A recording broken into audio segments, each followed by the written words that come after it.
vez lhe perguntaram: o senhor quer que a gente arranque o joio? Não, respondeu ele, porque quando vocês forem arrancar o joio, poderão arrancar também o trigo. Deixem o trigo e o joio crescerem juntos até o tempo da colheita.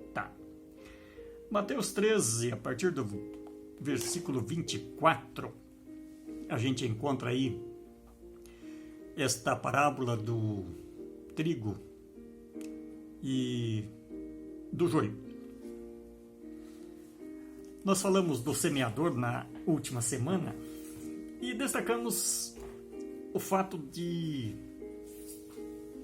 mesmo muitas sementes caindo em terras estranhas, beira de caminho, espinho, pedra, uma grande parte caiu em terra boa e frutificou 30, 60 e 100 por um. Então o destaque é o crescimento e não os percalços, os prejuízos.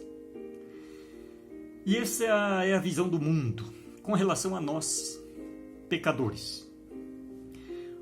Deus olha para nós, e Jesus mostra isso na parábola do trigo e do joio.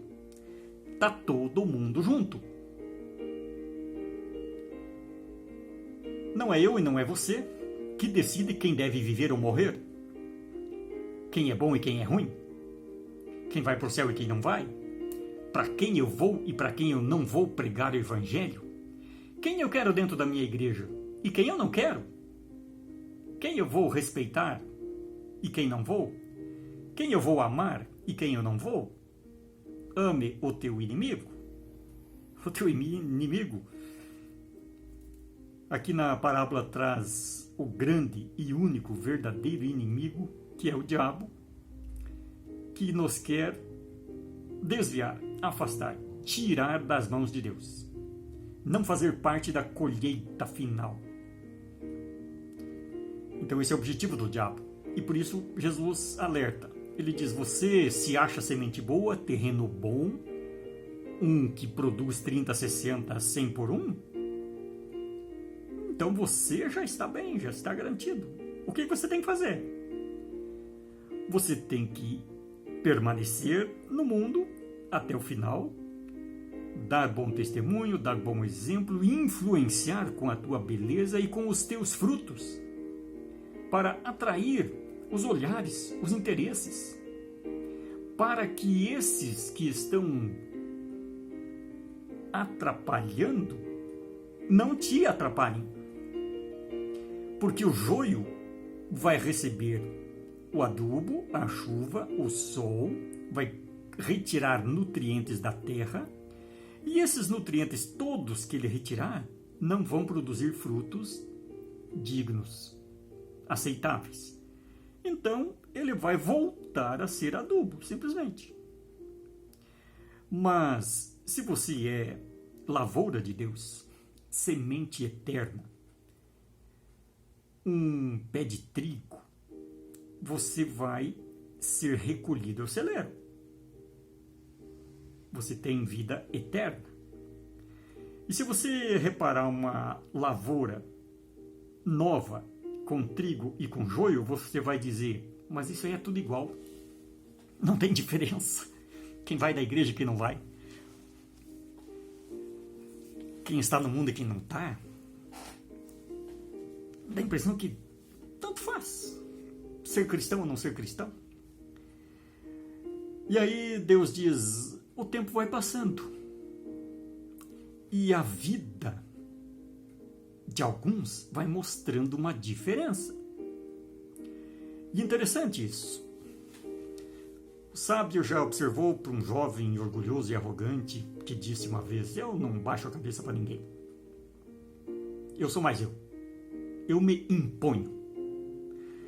E ele estavam passando perto justamente de uma lavoura de trigo e ele olhou e disse: você está vendo essa plantação? Você está vendo que muitos cachos de trigo estão em pezinho e outros estão bem inclinados? todos os cachos em pé estão vazios. Todos os cachos cheios de trigo estão pesados. Eles estão inclinados. Jesus diz: o joio nem pé de trigo vazio é. Ele sempre cresce um pouco mais, ele se sobressai, só que ele é mais fino, ele é mais leve, ele sempre fica em pé. Com seu orgulho, arrogância, prepotência, vazio do espírito.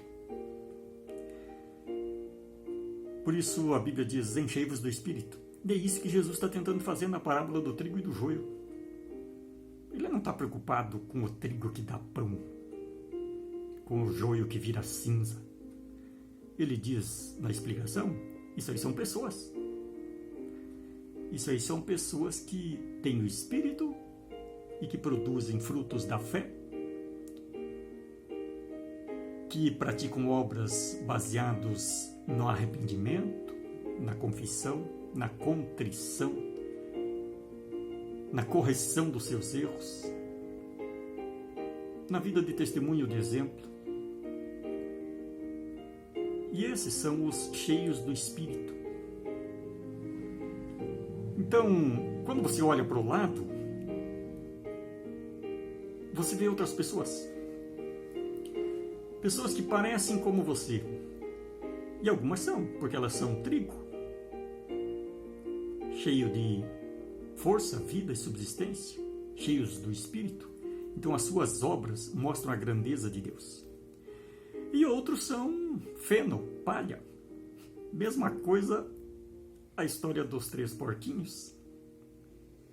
A casa de palha voou pelos ares num sopro do lobo. A casa de madeira voou com 2 sopros do lobo. E o lobo é tido como o inimigo. E o terceiro, que construiu sobre a rocha, e a Bíblia diz que a rocha é Cristo, é lógico que ela não traz a história dos 3 porquinhos, mas você está entendendo. E Jesus diz: quem constrói sobre a rocha, pode vir a chuva, pode vir o vento, ele tem firmeza, ele não cai, porque Cristo é a rocha angular. E tudo isso está aqui dentro da parábola do trigo e do joio. Por isso, não cabe a mim, nem a você que é cristão, orgulhar-se por ser trigo. Compete a nós, cheios do Espírito, produzir frutos que nos fazem viver inclinados, ajoelhados, prostrados ante Deus, justamente por estarmos cheios. Porque Ele nos ajuda a carregar o peso. Porque Ele nos colocou no mundo para saciar a fome e a sede de justiça, de amor, a carência de respeito, de responsabilidade, de honra. Por isso, no fundo, quando a gente olha para a nossa vida no mundo, olhando aqui para a simples parábola do trigo e do joio, nós vamos ter que reconhecer, mesmo nós que nos achamos pés de trigo, cheios e inclinados, que o ritmo da nossa vida, o ritmo da vida moderna, ele nos derruba. Ele é como essa ventania, esse temporal que deu esses tempos atrás aqui. Muita árvore caiu. Eu estava ali em Guaratuba, Morretes, algumas lavouras de banana, não sobrou um pé de pé. Cheios de fruto. Então, ele tenta nos alertar. Olha, o inimigo, ele é feroz, porque na terra boa, onde foi plantada a semente boa, quer dizer, dentro da igreja, onde o exemplo, o amor, o Espírito devia se manifestar de forma mais maravilhosa, quanta encrenca, quanta briga, quanta concorrência, quanta dificuldade, quanta ganância, quanto interesse, quanto xingão, quanta mentira, quanta traição, quanto esconde, quanto e sei lá o que, quanto você sabe, o que se passa dentro de você, quando você vai na igreja, E quando você olha para as pessoas que estão lá na igreja do teu lado, e quando você tem que se levantar para ir tomar Santa Ceia, ou na hora da confissão dos pecados, o que passa pela tua cabeça, você que sabe. Você que é o pé de trigo. Então, Jesus diz, não se iluda. Quando eu morava em Buriti, interior de Santo Ângelo, numa tarde eu fui fazer uma reunião com as mulheres, o departamento das mulheres, e tinha uma lavoura prontinha para ser colhida. E no outro dia de manhã eu tinha aula de catecismo lá. E eu passei na lavoura e disse, colheram de noite. Achei estranhíssimo. Mas a gurizada do catecismo, com tristeza, disse, passa um temporal com uma chuva de pedra, granizo, não sobrou um pé de trigo para a colheita. Então Jesus está dizendo, olha, aquele que está em pé, veja que não caia. Se você é trigo, não se orgulhe por ser trigo. Olhe para Deus que te fez e por que Ele te colocou e espere a definição virá na colheita. Então ali na hora da morte, ali as coisas se decidem. Por isso que Jesus morre entre dois e ele diz, você vai estar comigo no paraíso, e o outro ele despreza Jesus e não recebe nenhum conforto. É nessa hora que se define. Mas no dia a dia, no caminhar, nessas nossas encrencas diárias, dessa nossa vida moderna, estonteante, onde as exigências profissionais, você vai para o trabalho, o que te cobram no trabalho? E o que você tem a oferecer no trabalho? E quanta coisa você tem que resolver, se adaptar, engolir no teu trabalho. E ali você tem que ser trigo, você tem que usar o espírito, o amor, a fé, a tranquilidade, a transparência, a fidelidade. E muitas vezes é difícil ser cristão no ambiente de trabalho. E daí você chega em casa, vou para minha família cristã e tal. Que maravilha! Tem gente que não gosta de chegar em casa. Tem gente que não vê a hora de sair de casa. Porque em casa, esse espírito cheio de frutos, às vezes não parece. E Jesus está dizendo, eu sei disso. Imagine o joio que recebe toda a orientação, conselho, proposta, convite de Deus e não usa isso. Que desespero! Se você que é trigo, que ouve a voz de Deus, o ensinamento de Deus, a lei de Deus, o evangelho, a orientação toda, sabe que Ele está ao teu lado, que Ele te fez, cuida de você, te chamou, te iluminou, disse que está com você todos os dias até o fim do mundo, disse que você vai ser um vencedor na colheita, e Ele olha para você e diz, puxa, por que não reage? Não mostra a beleza desses frutos? Por que continua com problemas familiares, de relacionamento? Por que não consegue pedir desculpa, perdão? Por que não tem coragem e capacidade para dizer, fui eu que errei? E por que não consegue levantar da cadeira e ir lá e lavar aquela louça? Por quê? Você consegue dar sermões, aulas, conselhos e orientações, mas Jesus diz, e você faz? Os frutos. Porque a fé produz frutos. Fé sem obras é morta. Então, essa necessidade nossa de ganhar a vida, e agora, em nome do coronavírus, cada coisa se faz. Cada desculpa se arranja. E a gente mostra quem a gente realmente é, numa hora dessa. Sempre cansado, sempre no estresse, mesmo estando em casa, mesmo não indo trabalhar. Prisioneiros dessa máquina que desumaniza e que tira a nossa atenção do essencial, daquilo que Deus justamente nos propôs, nos mostra, e a gente então tem dificuldade de perceber quais são os valores, quais são as prioridades reais da nossa vida. Onde eu vou encontrar tempo e espaço para mostrar esses meus frutos, esse meu cacho de trigo, ele vai ser colhido, mas ele já está maduro, ele está em crescimento, ele tem que trazer alegria para o dono da lavoura. Então, Jesus está ali, olhando, e ele pega esse exemplo cotidiano, do dia a dia, de todos os lavradores. E interessante que os servos mostram um dinamismo, um interesse grande. E quando percebem que foi semeado joio, mato, no meio do trigo, quer que eu arranque? Eu arranco! Jesus diz, não arranque, porque agora que ele está pequeno, a gente não sabe a diferença, e as raízes já estão meio entrelaçadas, sabe? Se você arrancar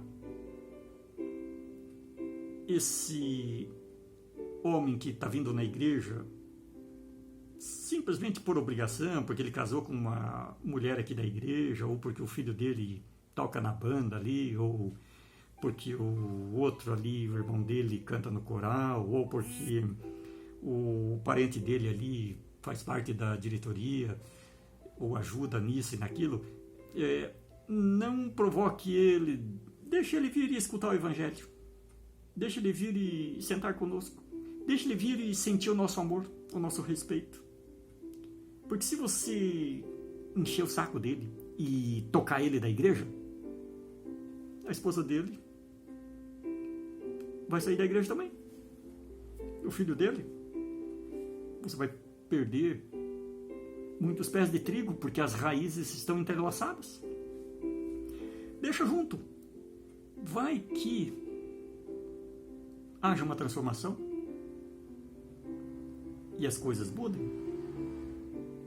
Porque Deus é poderoso e prometeu abençoar quem está usufruindo dos meios da graça junto com os cristãos.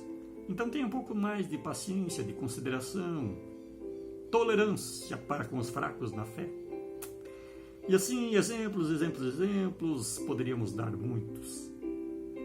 Jesus, ele não é condescendente com o que está errado, com o que não crê, com o que só apronta no mundo, com o que foi semeado pelo inimigo. Ele não é condescendente com isso. Ele apenas diz, não é tua obrigação expulsá-lo, afastá-lo, desprezá-lo, mostrar tua raiva, teu ódio. Pelo contrário, você é um cristão, você vai dar testemunho, você vai ser um missionário. Por isso, quando você anda no meio de uma plantação de cactos, você sabe que o cactus não pode ser abraçado. Precisa ser respeitado. E ele tem qualidades. Descubra as qualidades dele.